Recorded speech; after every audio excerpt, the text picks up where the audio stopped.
একটা নতুন রেসিপি করছি, আলু ভর্তা নিরামিষ।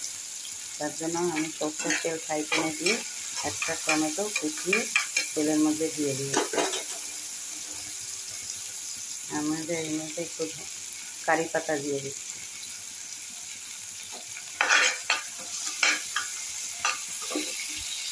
কারি পাতাটা টমেটোটা ভাজা হয়ে গেছে, এর মধ্যে দুটো কাঁচা লঙ্কা কুচি দিয়ে দিলাম।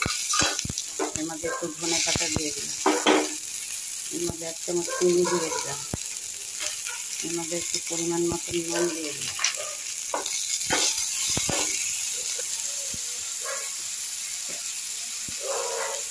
এর মধ্যে একটু হলুদ দিয়ে দিলাম।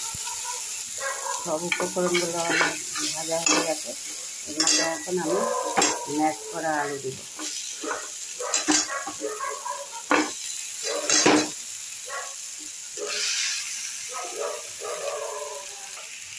এই আলুগুলো সব দিয়ে দিয়েছি। এখানে আমার মিডিয়াম থেকেও ছোটো 10টা আলু আছে। আমি এর মধ্যে একটু বাদাম ভেজে রেখেছিলাম, বাদাম ভাজাটা দিয়ে দিচ্ছি। এটা কিন্তু নিরামিষ আলু ভর্তা। এখানে দুটো লঙ্কা ভেজে রেখেছিলাম তেলে, এটাকে ডলে আমি এর মধ্যে দিয়ে দেবো। নিরামিষ আলু ভর্তা কমপ্লিট।